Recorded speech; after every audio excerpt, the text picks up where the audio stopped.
Amigos y amigas, esto tenía que ocurrir. Este podcast nace de una necesidad. La necesidad de entender qué está pasando en nuestro país y en nuestro mundo día a día, sin filtros ni adornos. Porque la realidad, a menudo, es mucho más compleja de lo que parece a simple vista. Este será un podcast diario, en el que iremos viendo cuáles son las claves de cada jornada y las comentaremos en profundidad.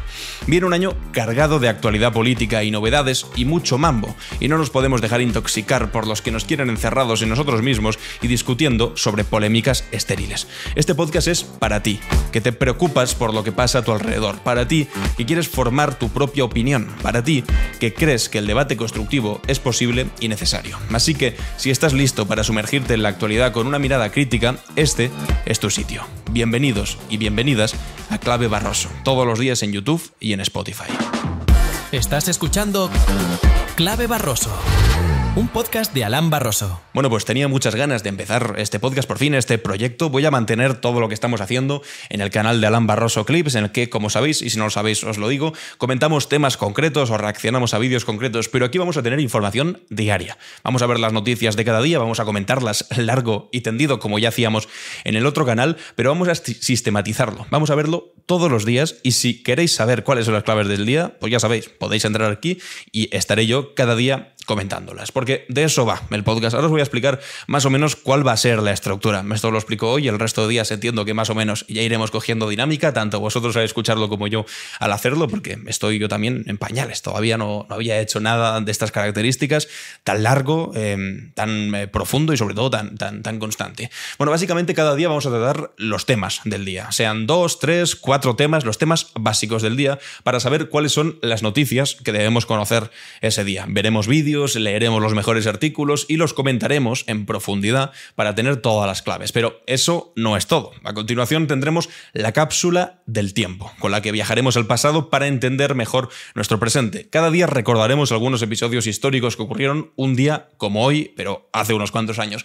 Tras esto tendremos la clave internacional, donde ampliaremos nuestra mirada más allá de nuestras fronteras. Analizaremos los acontecimientos globales más relevantes y cómo estos podrían impactar en la política y la sociedad española. Y por supuesto, no me olvido de vosotros. En la sección final de ¿Y tú qué opinas?, daré voz a los que estáis al otro lado. Leeré vuestras opiniones sobre los temas tratados en programas anteriores, responderé a vuestras preguntas más interesantes y también plantearé una pregunta para el próximo capítulo y en el siguiente capítulo leeremos las más interesantes. Esta será más o menos la estructura básica de Clave Barroso. Poco a poco seguramente irá modificando, irá mutando según vosotros me vayáis diciendo y según las necesidades que vayamos detectando. Pero esto es lo básico, conocer lo fundamental del día a día para estar bien informados y sobre todo poder encarar a algunos sinvergüenzas que intentan, bueno, pues atentar contra lo más básico, que es la libertad de información y colarnos bulos cada 2x3. Vamos a estar aquí para evitarlo. ¿De qué vamos a hablar hoy? Pues a eso vamos. Hoy exploraremos la paradoja del pesimismo en España. ¿Por qué, a pesar de los indicadores económicos positivos, existe una creciente sensación de malestar entre la población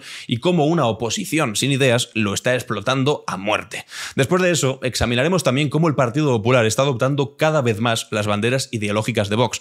En este contexto abordaremos las recientes declaraciones de Isabel Díaz Ayuso, gran sorpresa, sobre un supuesto gran golpe en Cataluña. Lo he dicho literalmente en una entrevista. Enseguida lo vemos y discutiremos también sobre las implicaciones de esta retórica alarmista y bastante absurda, que también os digo, tampoco es que les quede mucho más. Por último, nos centraremos en el inicio del curso político del Partido Popular, poniendo en foco en las controvertidas declaraciones de Alberto Núñez Feijóo y su insistencia en que realmente él ganó las elecciones y su afirmación de que no es presidente porque no quiere, una vez más. Es alucinante. ¿Y sabéis qué? Que como este podcast es maleable, como este podcast se debe a la actualidad, lo que vamos a hacer es reaccionar ahora en vivo y en directo al primer vídeo del podcast, que, bueno, como no, es Alberto Núñez Feijóo diciendo esta última cosa que acabamos de decir. Empezamos por todo lo alto. Vemos esta noticia de Europa Press, que lo está escuchando, pues os lo leo, dice así: Feijóo recuerda que el PP ganó las elecciones, pero el PSOE recurrió a engaños continuos y a cambios tramposos de las reglas. Eso no se volverá a repetir. Volveremos a ganar las elecciones y lo haremos con la ventaja suficiente para gobernar. Escuchamos a Alberto Núñez Feijóo. Nosotros vamos a estar preparados para que España remonte la decadencia en la que vive en el último lustro. Amigos, parece que ha pasado mucho tiempo, pero ha pasado un año y poco. En el partido de ida, que jugamos en el mes de julio del pasado año, sabemos lo que pasó. Nosotros ganamos las elecciones en las urnas, pero ellos recurrieron a engaños continuos, a cambios tramposos de las reglas y a la compra de voluntades. Pero hoy estoy aquí para deciros que eso no volverá a ocurrir. Y os aseguro que volveremos a ganar las elecciones. Lo dice porque le apetece. Con la ventaja suficiente para gobernar. Tiene una especie de bola de cristal, imagino. Volveremos a ganar. Y ahora con la ventaja suficiente para gobernar. Bueno, pues ahí tenéis el primer vídeo que escuchamos en Clave Barroso. No podíamos entrar más por lo alto.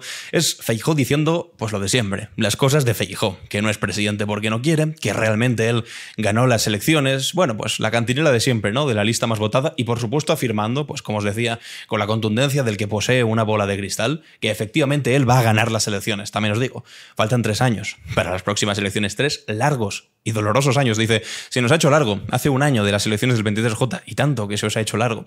Por el camino simplemente se ha hablado de España se rompe, una vez más, gran novedad. Las protestas en Ferraz, que todavía quedan algunos, ríete tú de los últimos de Filipinas, teniendo ahí a los últimos de Ferraz, cada día delante de Ferraz protestando.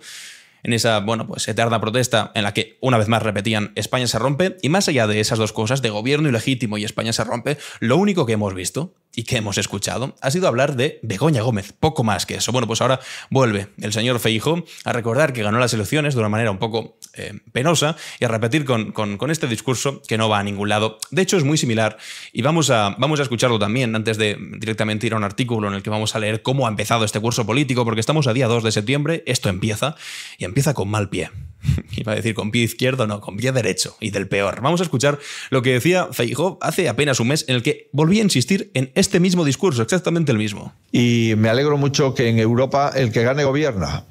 Eso es un principio básico de las democracias, que en mi país no está de moda, pero en Europa sí. Muchísimas gracias. Mi país no está de moda, pero en Europa sí. Esto solamente lo puede decir hoy un ignorante o un mentiroso, porque simplemente tienes que ver los diferentes países de la Unión Europea para saber que es que incluso me atrevería a decir que una gran parte de ellos, casi mayoría, no gobierna la lista más votada, sino que gobierna quien consigue una mayoría de apoyos en el Parlamento. De hecho, su queridísimo amigo Donald Tusk, que es el primer ministro polaco, fue número 2, fue la segunda lista más votada en Polonia, pero gobierna. ¿Por qué? Porque la primera lista más votada era la extrema derecha y todos los partidos polacos se unieron detrás de Donald Tusk para que no gobernase la extrema derecha. Y salió Feijóo a decir que bienvenido Donald Tusk, por fin iba a gobernar el Partido Popular en Polonia. Bueno, pues lo que apoyaba allí, ya que dice que no es una moda democrática en España, por desgracia, resulta que cuando se hace aquí, es decir, que los partidos se unan para que no gobierne la extrema derecha, como habrías permitido tú, Alberto Núñez Feijóo, al pactar con Santiago Abascal para que fuese tu vicepresidente, aquí, pues para ti es una, no sé, anomalía histórica. En fin, esto, además, cae bastante esta posición en el ridículo más absurdo si recordamos lo que hacía el Partido Popular también. Han empezado, insisto, con el peor de los pies este nuevo curso político. Lo recordaba, para quien esté viendo el vídeo en YouTube y para quien lo escuche, pues se lo leo ahora, en un tuit que puse hace poco, en el que literalmente pues, le decía una cosa que entiendo que les cuece, y es lo siguiente. ¿Quieres hablar de la lista más votada? Alberto Núñez Feijóo. Vamos a hablar. En 2019, Ayuso gobernó habiendo ganado el Partido Socialista. Ayuso era la segunda fuerza más votada. Ganó Ángel Gabilondo. Y el Partido Popular sacó el peor resultado de la historia del Partido Popular. El peor. Sin embargo, gobernó Ayuso. ¿Por qué? Porque llegaron a un acuerdo con Vox, porque llegaron a un acuerdo con Ciudadanos y, sumando los votos del Partido Popular, consiguieron más votos que el Partido Socialista. ¿Alguien habló de gobierno ilegítimo? No.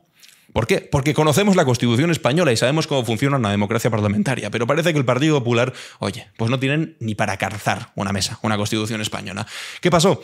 Con Almeida, exactamente lo mismo. En 2019 ganó Manuela Carmena las elecciones al Ayuntamiento de Madrid. ¿Quién gobernó? Gobernó el Ayuntamiento de Madrid, Almeida. ¿Por qué? Porque se unió con Ciudadanos y con Vox. Exactamente lo mismo que ocurrió en Andalucía con Juanma Moreno en 2018, o exactamente lo mismo que ha ocurrido en las últimas elecciones municipales y autonómicas en Valladolid, en Burgos, en Alcalá de Henares, en Toledo, en Guadalajara, en Elche. Y también, por ejemplo, sin ir más lejos, comunidades autónomas como Canarias, en las que ganó también el Partido Socialista y no gobierna a pesar de ser la lista más votada, o en Extremadura, donde también ganó el Partido Socialista, pero sin embargo gobierna María Guardiola con una coalición que negaron por activa y por pasiva con el partido de extrema derecha de Santiago Abascal. Esto no funciona así. Feijóo, No funciona eso de que te encante el argumento de la lista más votada solamente cuando tú eres la lista más votada, pero cuando son los otros, entonces se te olvida. Ya veis que no hay peor manera de empezar el curso político. Pero vamos a ver cómo empieza el curso político. Lo vamos a leer en este artículo de Público. Dice: Feijóo inaugura el curso político con críticas a Sánchez y la promesa de gobernar España. Bueno, esa promesa de gobernar España, quiero decir, insisto, no sé si tendrá una bola de cristal en la que los hechos estén más claros de lo que estaban las encuestas, que, bueno, le susurraban al oído que iba a conseguirlo para el pasado 23J y al final pues no fue de esa manera para su pues inmensa pena que le lleva durando un año. Dice así: el presidente del Partido Popular, Alberto Núñez Feijóo, ha dado este sábado el pistoletazo de salida al curso político en un acto celebrado en Galicia al que han acudido los presidentes autonómicos del País Valencià, Castilla y León, junto al presidente del gobierno, Mariano Rajoy, con abundantes críticas al ejecutivo de Pedro Sánchez y la promesa de que la formación conservadora volverá a gobernar España. ¿Sabéis qué pasa? Que es que el Partido Popular tiene 11 presidentes autonómicos y de los 11 presidentes autonómicos a la inauguración del curso político tan solo han ido 3. Han ido Mazón de Valencia, han ido Mañueco de Castilla y León y ha ido el expresidente Mariano Rajoy y, por supuesto, si era en Galicia, ha ido el señor Alfonso Rueda. Pero ya está. ¿Dónde está Isabel Díaz Ayuso? Bueno, pues pensando que va a ser de ella durante este curso, después de los escándalos que ha tenido con el asunto de su novio, negando por activa y por pasiva que hubiese ningún tipo de problema ni que debiese ningún tipo de dinero, y ahora resulta que, bueno, pues él mismo confesó, y viendo cómo puede ser esta lucha interna que tienen Feijóo, Ayuso, y también está Aznar por ahí, para ver quién es el que lidera efectivamente, al menos de facto, el Partido Popular. Pero no ha asistido. De los 11, insisto, presidentes autonómicos, tan solo han ido 3. ¿Turbulencias en el Partido Popular? ¿Quién sabe? Igual se adelanta un poco el señor Feijóo diciendo que la formación conservadora volverá a gobernar España. Continúa. En el acto de la inauguración del curso político, dice el artículo de Público del Partido Popular, el líder de la oposición ha arremetido contra Sánchez al señalar que es más fácil entrar en Moncloa sin patrocinas una cátedra. Es decir, volviendo al discurso de Begoña Gómez en alusión a la investigación judicial en curso que pesa sobre la mujer del presidente, Begoña Gómez, por presunta corrupción y tráfico de influencias, que si ganas por mayoría en las elecciones. Insisto, Feijóo, no has ganado por mayoría. Y si tuvieses un mínimo conocimiento constitucional, o por lo menos un ánimo de no mentir, pues sabrías que no gobierna quién es la primera lista más votada, porque si no, no gobernaríais en Canarias o en Extremadura. Pero es que yo tampoco sé para qué me enfoco e intentar, no sé, argumentar con alguien como Feijóo, porque en este caso yo entiendo que es evidente que una persona de su conocimiento, por lo menos de su implicación política de tantos años estando ahí, pues algo debería saber, y esto yo entiendo que lo sabe, pero decide mentir y seguir con la cantinela cutre y barata de yo gané, yo gané, yo gané. Continúa. El líder de la formación conservadora ha incidido en que el gobierno de Sánchez no quiere que miren hacia ellos ante sus casos de corrupción y ha calificado al propio Sánchez como un pésimo presidente que solo se sirve a sí mismo. También Feijóo ha presentado en su discurso una enmienda a la totalidad de la labor del gobierno al asegurar que se encuentra en total decadencia, paralizado, sin apoyos, que lleva escándalo tras escándalo, que mira para otro lado ante los problemas de las familias y ante la degradación permanente de los servicios públicos. De repente, no sé, les preocupan los servicios públicos, parece ser. Pues básicamente les recomendaría primero que no los privaticen y segundo, que no le bajen los impuestos a los más ricos de cada una de sus comunidades autónomas para que así se puedan financiar de verdad con recursos esos servicios públicos. Pero también os digo, esa total decadencia de los gobiernos de la que habla se la podrían aplicar ellos mismos en los distintos gobiernos en los que, por cierto, han caído. Han caído por lo menos los gobiernos de coalición en los que estaba Vox. Porque la derecha siempre habla de esto que lleva tantos años repitiendo, ¿no? De el gobierno Frankenstein. Una debilidad tremenda del gobierno. Bueno, pues con el gobierno Frankenstein y con esa debilidad tremenda de la que constantemente hablaban, llevan gobernando por lo menos desde el año 2018. Mejor o peor, eso podemos discutirlo, por supuesto, pero llevan desde el año 2018 hasta el 2024. Y mientras tantos ellos que dicen que son garantes de la estabilidad y demás, hombre, pues en apenas un año de gobierno en las diferentes comunidades autónomas ya han roto todos sus gobiernos con Vox. Así que eso de la decadencia, paralizado y sin apoyos, hombre, los que no tienen apoyos sois vosotros para aprobar ningún presupuesto en ninguna comunidad autónoma porque Vox os ha dicho que adiós, que ellos pues quieren competir un poco con Alvise y que de momento se salen de vuestros gobiernos. Dice así Feijóo: estamos con un gobierno central humillado por sus socios, que arrincona a quien no le ha votado y se ríe también de los que le han votado. Intenta censurar al discrepante, divide a los ciudadanos españoles entre ciudadanos de primera y de segunda y, por si fuera poco, además es tibio ante la defensa de la democracia en el mundo. Estamos ante un gobierno que ya está de más. Lo saben ellos y lo sabe la mayoría de españoles. Es decir, exactamente el mismo discurso que llevaba teniendo Feijóo antes de las elecciones del 23J y que le cosechó unos apoyos tan escasos. El gobierno está acabado, el gobierno no da más de sí, el gobierno y sus socios son incompatibles. Bueno, pues lo que decían. Y resulta que revalidaron gobierno. Igual deberían hacer otro tipo de oposición, una que les funcione un poco mejor, porque esta, la verdad que no tira para adelante. Continúa así. En un plano moral, el líder de los populares ha argumentado que el gobierno debería dimitir y convocar elecciones, pero que no lo harán porque hay que tener un mínimo de integridad y de dignidad. Una integridad y dignidad que, según Feijóo, se quedaron a las puertas de la Moncloa desde el primer día. También os digo una cosa. Eso de debe haber elecciones ya, lo repitieron por activa y por pasiva, de manera constante, en el año 2023. Finalmente, después de las elecciones autonómicas y municipales, dijo Sánchez, bueno, de acuerdo, vamos a hacer elecciones anticipadas. Salió rápidamente el Partido Popular, os recordáis, ¿no? A decir, las hace en verano para que vote menos gente, esto es una maniobra de la dictadura socialcomunista, etc. Se inventaron unas tonterías alucinantes, básicamente porque no tenían ganas de trabajar ni hacer una campaña en julio. Resulta que, a pesar de eso, daban por ganadas las elecciones, daban por hecho que iban a tener un buenísimo resultado electoral. Bueno, pues resulta que no fue de esa manera. Resulta que pues, se dieron un gran golpe. ¿Y qué pasa? Pues que a partir de entonces el argumento ha sido una vez lo mismo, otra vez más. Elecciones, repetición de elecciones, elecciones ya, quiero decir.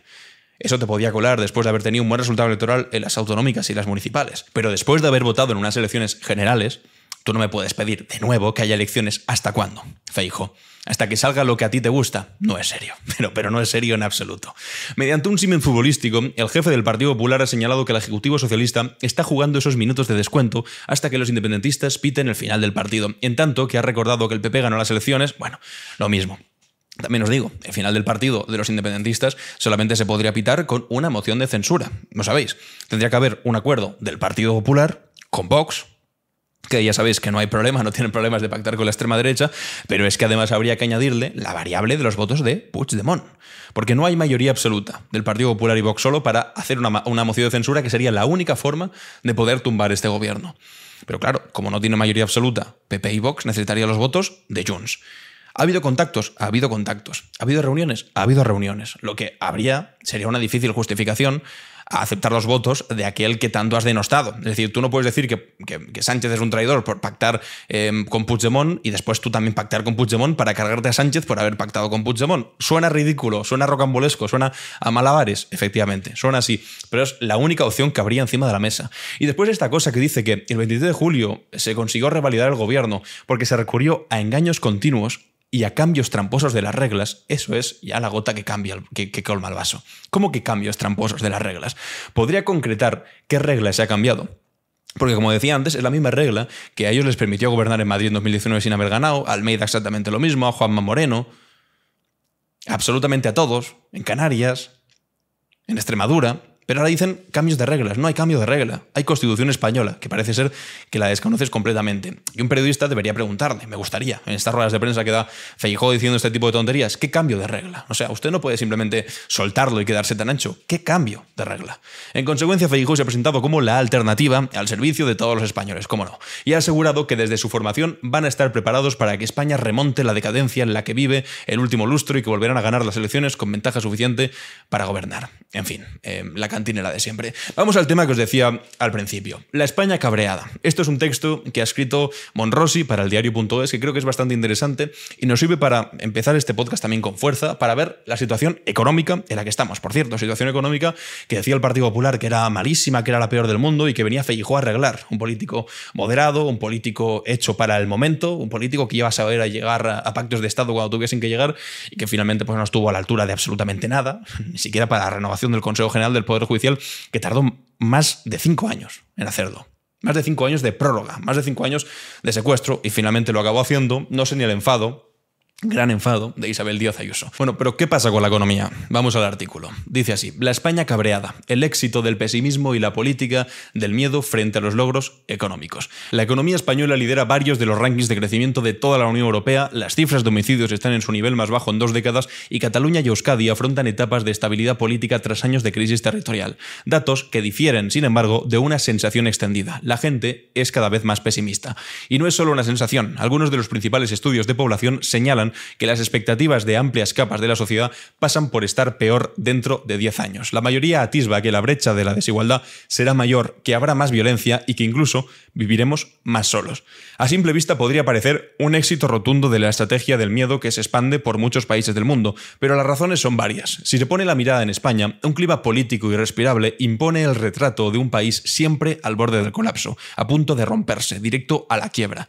Aunque los datos objetivos reflejen justo lo contrario, y a tenor de las encuestas es un mensaje que poco a poco consigue calar de una manera mucho más eficaz que el de que puedan arrojar las cifras de crecimiento económico o seguridad ciudadana. Y esta es la paradoja, la explica muy bien aquí Monrosi. A pesar de que los datos económicos pues no están mal, son de mejora, tenemos el paro más bajo desde el año 2007, también hay un récord de afiliados a la seguridad social, el salario mínimo ha subido de los 735 euros a los 1.100 euros, la sensación es que no vamos a mejor. ¿Por qué? Bueno, hay muchos asuntos aquí. Para empezar, algunos como el tema de la vivienda, que me permitiréis decirlo claramente, no se ha hecho lo que se debía hacer. Y ya lleva 6 años de gobierno, este gobierno, que a pesar de que la derecha sea del todo irresponsable, estén en contra de la subida del salario mínimo, de la mejora de pensiones, etcétera, etcétera, este gobierno debería haber hecho algo más. Pero ¿sabéis qué pasa? Que a veces les tiembla el pulso. ¿Por qué? Porque se amedrentan frente a aquellos que les gritan a la cara: sois unos socialcomunistas. Pero no entendemos, señores del gobierno, que digan lo que digan, o sea, perdón, que hagan lo que hagan ustedes, les van a decir lo mismo. Es decir, ustedes mañana pueden comerse unas patatas fritas dentro de Moncloa y la derecha, con Ayuso, Aznar y Feijóo a la cabeza, si le dejan decir algo a Feijóo, esos dos anteriores, van a decir que comer patatas fritas es socialcomunista. Es decir, cualquier cosa que hagáis, os van a hacer la acusación de que sois totalitarios, socialcomunistas. Pues entonces, si os van a hacer pagar el mismo precio por ladrar que por morder, muerdan ustedes. Y entonces esa sensación de que vamos a peor igual se remediaría un poquito más. Para el doctor en Economía Internacional, profesor de Economía Aplicada de la Universidad Autónoma de Madrid y exsecretario de Estado, Nacho Álvarez, la estrategia del apocalipsis es una realidad que trasciende fronteras y que marca nuestro tiempo político. España no es ajena al proceso general que se está dando en muchas democracias occidentales, en las que hoy emerge un creciente rencor social. Las extremas derechas construyen su narrativa de tensión y polarización sobre la base de ese rencor social, generando un contexto en el que efectivamente el catastrofismo tiene clientela, apunta en este caso Nacho Álvarez. Para desactivar esa herramienta de la desafección que ahora explota los populismos de derecha, Nacho Álvarez pone el foco en el origen del malestar ciudadano, en las tomas de tierra con la realidad que pueden tener discursos que, aun siendo exagerados, les resultan útiles como respuesta a quienes ven frustradas sus expectativas de vida. Ese rencor emerge de unas economías que durante las últimas décadas han dejado a la deriva a millones de ciudadanos, tanto en Europa como en Estados Unidos. Las fuertes desigualdades de renta y riqueza, la falta de buenos empleos para algunos sectores sociales, la inseguridad económica, el difícil acceso a la vivienda, lo que le estaba comentando ahora, esta realidad abre las puertas al miedo y al resentimiento y quiebra las expectativas de futuro. Y alerta también Nacho Álvarez: o somos capaces de construir un nuevo contrato social que garantice una prosperidad compartida en nuestras economías, o las democracias liberales se verán erosionadas e incluso cercenadas por el ascenso de los nuevos fascismos. ¿Sabéis qué pasa? Que si tú estás jodido, pues entonces vas a encontrar culpables de que estés jodido. Y si viene una extrema derecha que te dice: ojo, que el culpable de que tú estés reventado, que tengas un trabajo basura, que te estén pagando poco, que te dure poco el trabajo y tengas que ir cambiando cada 2x3 y que no sepas qué va a ser de ti dentro de 2 semanas y además tengas que pagar un alquiler que está muy por encima de lo que sería decente, todo esto no es culpa del sistema económico, no es culpa de los que más tienen, no, esto es culpa del inmigrante. Y entonces te venden ese discurso. Y tú, como tienes que encontrar respuestas, pues igual se lo compras. Ese es el auténtico problema, que hay que buscar culpables y hay que aprender a repartir culpabilidades, que es una cosa que en muchas ocasiones pues parece que la izquierda también, cuando llega al gobierno, no sabe hacerlo. Señalar hacia algún lado. Porque si no señalas a algún lado, hay otros que señalan. Y señalan de una manera perversa, de una manera xenófoba, e intentando llevar todo el malestar social pues contra los más desfavorecidos. Y en este caso es pues lo de siempre, lo que propone el fascismo, que el penúltimo se pelee con el último. Es decir, que el trabajador pobre español se pelee con el trabajador pobre inmigrante, que viene aquí para intentar buscarse la vida. Y ahí estamos ahora mismo. Continúa Monrosi diciendo que el estado de salud de la economía española en su conjunto es boyante, lo atestiguan 2 hechos de peso, las cifras oficiales, y que la oposición, que un día llegó a profetizar la recesión técnica, ya nunca habla de economía. Por estadísticas, el gobierno tendría para elegir dónde empezar a sacar pecho. La economía española creció un 2,5% en 2023, 5 veces más que el conjunto de la eurozona, y superó incluso las previsiones del FMI y de la OCDE y de la Comisión Europea. La inflación de los alimentos, la gran losa de la economía familiar, se moderó al 3,1% en julio, un mínimo en casi 3 años, y según la OCDE, los ingresos de los que disponen los hogares españoles tras restar la inflación aumentan un 8,9% desde la invasión rusa de Ucrania, liderando el crecimiento entre las grandes economías europeas. Del mismo modo, los datos de contratación avalan el buen estado de salud del empleo y las cifras de temporalidad están en sus mínimos históricos de las últimas 3 décadas. Pero claro, una cosa son las cifras macro y la otra, la vida de la gente. Y por eso la directora de Estudios Sociales de Funcas, María Millar, coincide en que el escenario de bonanza oficial de la economía española puede llegar a difuminar otra realidad que afrontan en su día a día las familias españolas y la percepción que tienen no solo de cómo va el país, sino de lo que es más importante, cómo les va a ellos. Dice así: los últimos datos disponibles de 2023 confirman la tendencia creciente en la evolución de las personas en situación de carencia material, el porcentaje de personas que no pueden acceder a determinados bienes o servicios considerados de especial relevancia. Y es un indicador que no solo proporciona información muy valiosa sobre el bienestar real de la población, sino que tiene una importancia trascendente en la valoración de la opinión pública sobre la situación económica, apunta en este caso María Millar. Y es que es básico. Si tú no estás llegando a las personas que más lo necesitan, si tú no estás haciendo cosas contundentes, insisto, es que es muy importante, como el tema de la vivienda, es normal que a pesar de que los números imaginarios sean maravillosos y digamos, nuestra economía va como una moto, la gente no lo acabe de notar del todo. Y por lo tanto haya resentimiento y sobre todo algo que es mucho más, que tiene que ver con la sensación, con la piel. Si tú no señalas culpables, es que, insisto, es lo más relevante, te los va a señalar otros. Y te lo va a señalar de la peor manera posible, de una manera racista, de una manera perversa, que es lo que estamos viendo últimamente. Y ya que nos metemos en este asunto, en el asunto perverso de los que sí se atreven a señalar culpables de la peor manera posible, vamos a lo que está pasando con el Partido Popular y Vox y cómo día a día convergen cada vez más en sus posicionamientos, que es una cosa muy peligrosa, cuando la derecha tradicional se pliega a las formas de la extrema derecha. Lo vemos a través de este artículo de Infolibre que titula: El Partido Popular hace suyas las banderas de Vox que falsean las ocupaciones y vinculan inmigración y delincuencia. Escribe Manuel Altozano. Dice así: en las últimas elecciones autonómicas y municipales, las de 2023, fue uno de los mantras de la campaña de Vox. El gobierno de Pedro Sánchez ha convertido España en el paraíso de la ocupación. Tras los comicios, los nuevos gobiernos autonómicos y algunos municipales entre la formación ultra y el Partido Popular incluyeron en los pactos entre ambas fuerzas la creación de oficinas antiocupación. Spoiler, no funcionan. Han tenido entre 0 y 0 llamadas muchas de esas oficinas. ¿Por qué? Otro spoiler, es que el problema de la ocupación no es el problema de la vivienda en este país. ¿Que algunos lo sufrirán? Claro que sí, pero es que el problema de la vivienda en este país es que está carísima. Es que los chavales no se pueden emancipar y los que ya están emancipados o no son chavales tampoco pueden pagarse un alquiler porque están carísimos, y aquellos que quieren comprar tienen los intereses súper altos, unas entradas imposibles y una total imposibilidad de acceder a vivienda, a no ser que sea dejándote un auténtico pastón. Los acuerdos entre el partido de Alberto Núñez Feijóo y de Santiago Abascal en la Comunidad Valenciana, Castilla y León, Murcia, Aragón y Baleares incluían estos nuevos departamentos que ya existían en otras comunidades como Madrid y Andalucía, en las que sus presidentes del Partido Popular han dejado de necesitar los apoyos de la extrema derecha. Desde que Vox rompiera sus pactos autonómicos con el Partido Popular el pasado 11 de julio, si me preguntáis a mí, una pantomima total para intentar convencer a los votantes de la extrema derecha que no se fuesen con Alvise y que se quedasen con Vox, que ellos eran realmente los contrarios a todo lo que está pasando. En fin, una pantomima evidente desde el minuto 1. El principal partido de la oposición se ha lanzado a tomar como propias las principales banderas de Vox, porque el Partido Popular también quiere quedarse con ese electorado de Vox. Ahora Vox está en medio de dos, de los de Alvise que le quieren robar por un lado el electorado, hablaremos otro día largo y tendido de eso, y por el otro lado, pues el Partido Popular, que también radicaliza un poco su discurso con temas de ocupación y de inmigración para intentar robarle ese electorado. La de la ocupación ha sido la última. Este mismo viernes lo ha vuelto a hacer al anunciar la creación de esas oficinas que antes le exigía la extrema derecha en todas las autonomías que ahora gobiernan en solitario. Dice así: vamos a proponer que todas las comunidades gobernadas por el Partido Popular pongan en funcionamiento un servicio de atención para que den información, asesoramiento jurídico y orientación a las víctimas de la ocupación, ha asegurado la vicesecretaria de Desarrollo Sostenible del partido, Paloma Martín. El objetivo es proteger a esas familias que han dedicado el ahorro de toda una vida a comprar un piso para ponerlo en alquiler y que ven cómo es ocupado o que dejan de pagar los inquilinos. Es decir, han convertido en preocupación principal sobre el tema de la vivienda una cosa completamente ficticia, y lo sabéis perfectamente, alimentada y engordada por algunas televisiones que venden muchísima publicidad a, pues esto, de estas empresas que una de dos, o se dedican a desocupar o se dedican a ponerte alarmas, alimentados por el miedo de, ay, no vaya a ser que vaya a comprar el pan y me hayan ocupado la vivienda, que es un miedo completamente irreal. Pero bueno, a quien beneficia realmente son a grandes fortunas o grandes tenedores que tienen cientos de casas, o básicamente a los bancos, que tienen un montonazo de casas, que son los principales tenedores de vivienda en nuestro país.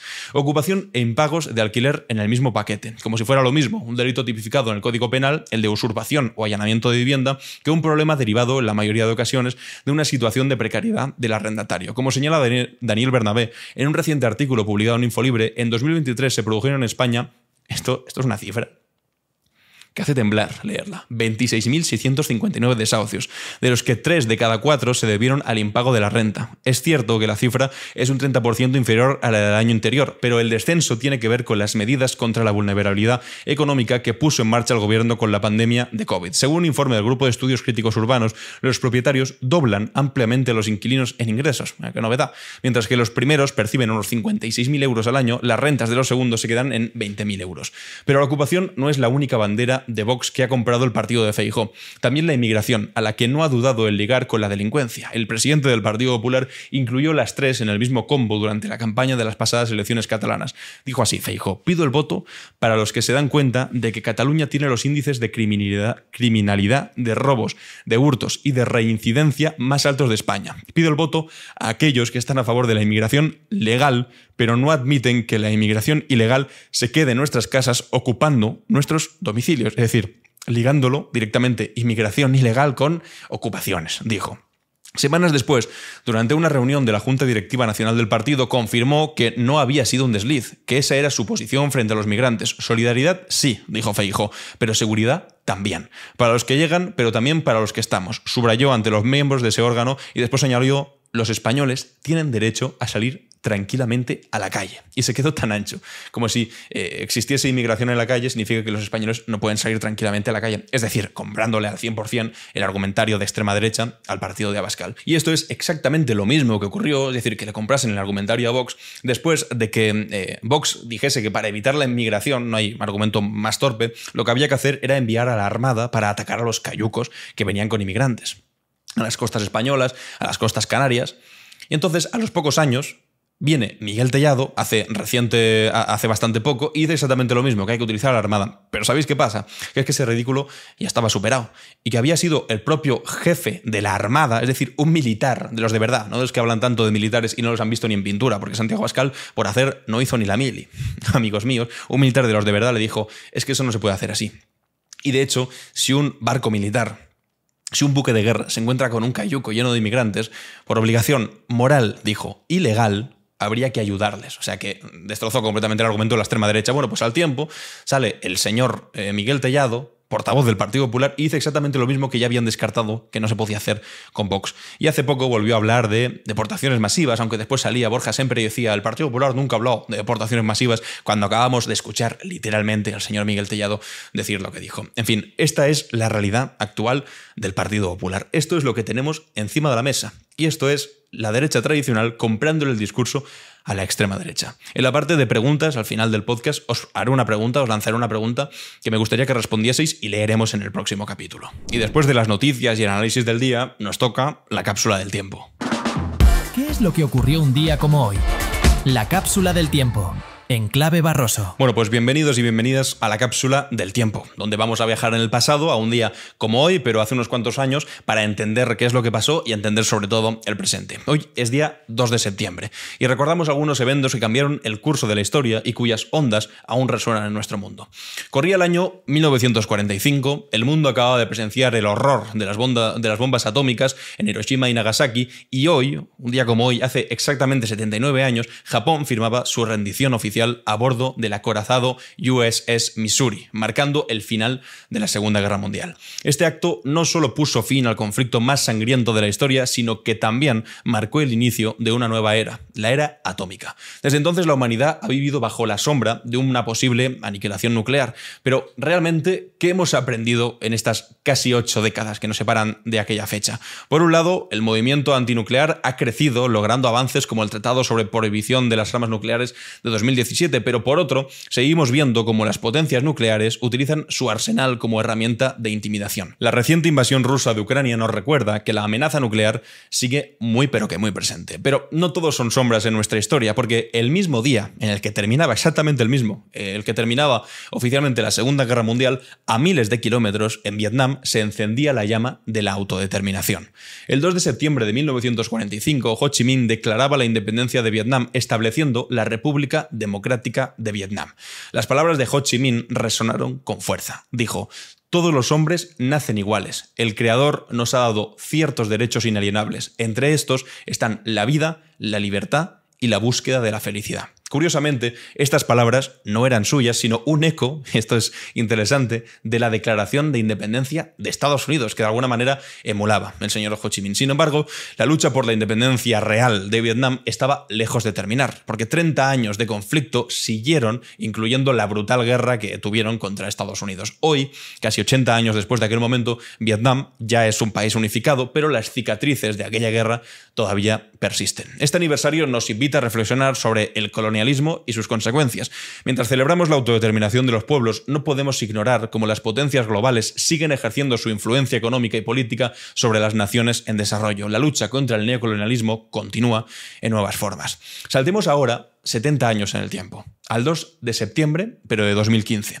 Una imagen sacudió entonces la conciencia del mundo. Un cuerpo sin vida de Alan Kurdi, un niño sirio de 3 años, yacía en una playa turca. Su familia intentaba llegar a Europa huyendo de la guerra en Siria. Esta imagen se convirtió en el símbolo de la crisis de los refugiados, despertando la indignación global y generando debates sobre políticas migratorias más humanas. Pero ¿qué ha cambiado desde entonces? Porque por un momento las puertas de Europa parecieron abrirse con el tema de Siria. Alemania acogió a cientos de miles de refugiados, pero sin embargo pronto vimos el auge de movimientos xenófobos y el endurecimiento de las políticas migratorias. Y hoy, en 2024, precisamente estos días que llevamos bastante hablando sobre migración y discursos xenófobos, seguimos viendo tragedias similares en el Mediterráneo, en la frontera entre México y Estados Unidos y entre otros lugares. La imagen de Alan Kurdi nos recuerda que detrás de cada estadística, de esos números fríos que nos presentan a veces, hay historias humanas, sueños truncados y la responsabilidad colectiva de construir un mundo más justo y solidario. Nuestro viaje por el 2 de septiembre nos muestra cómo la historia no es lineal. Avanzamos y retrocedemos. Cada logro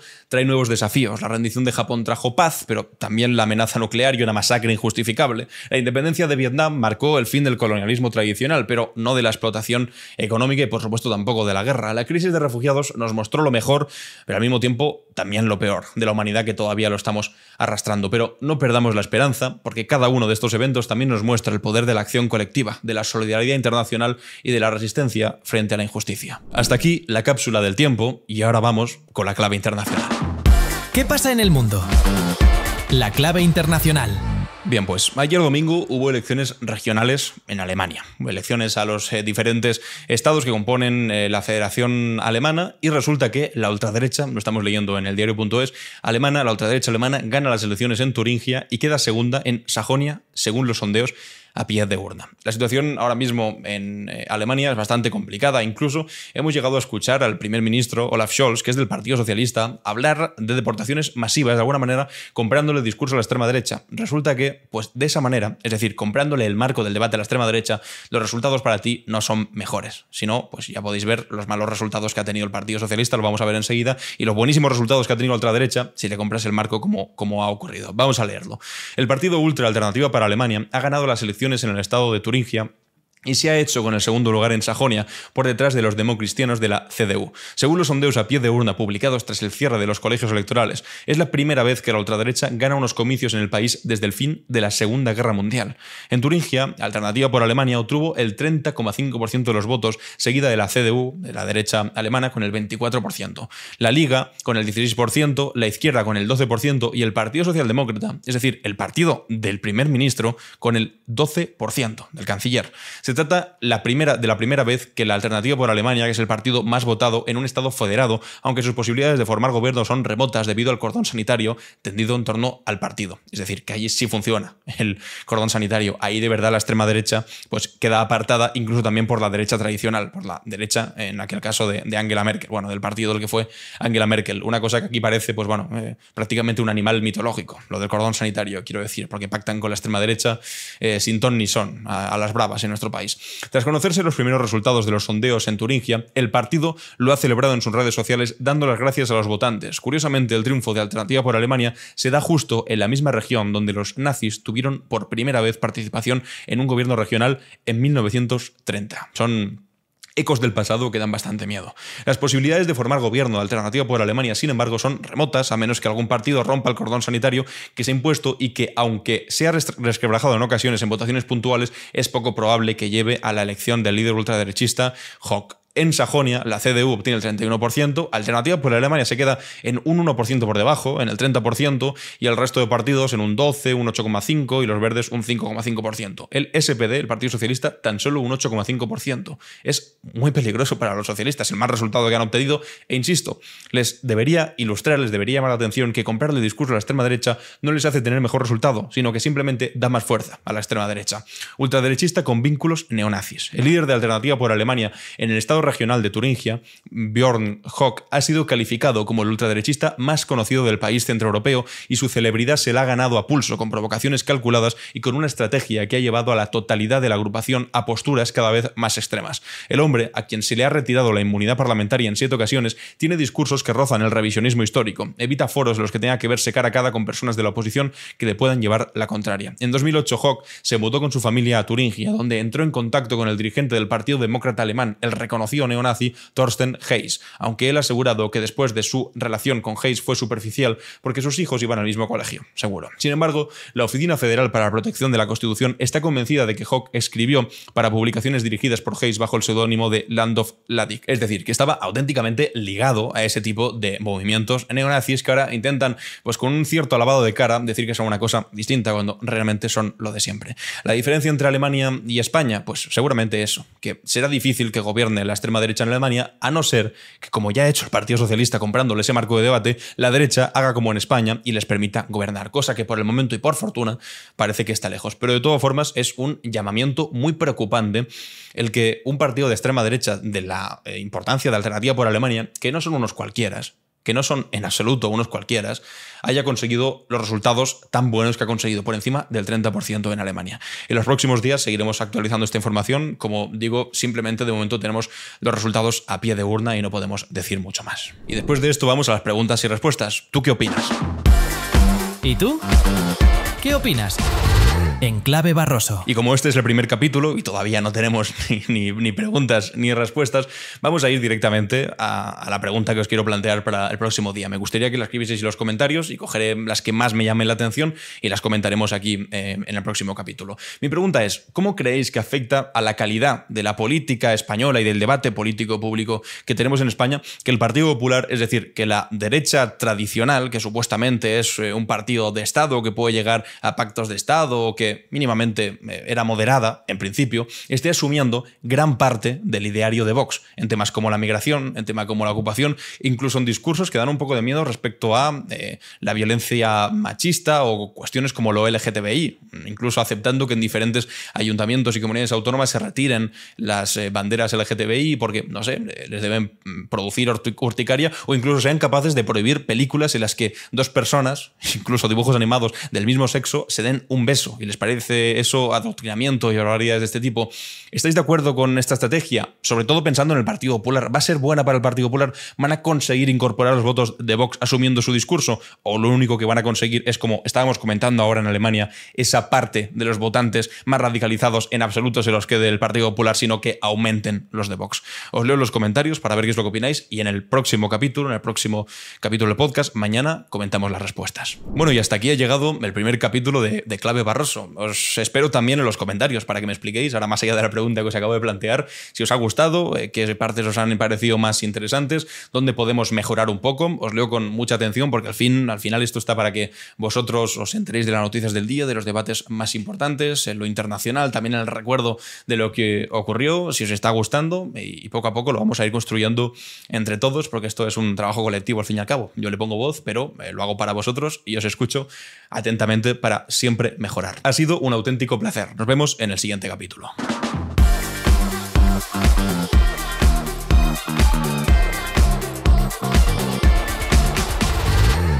En Clave Barroso.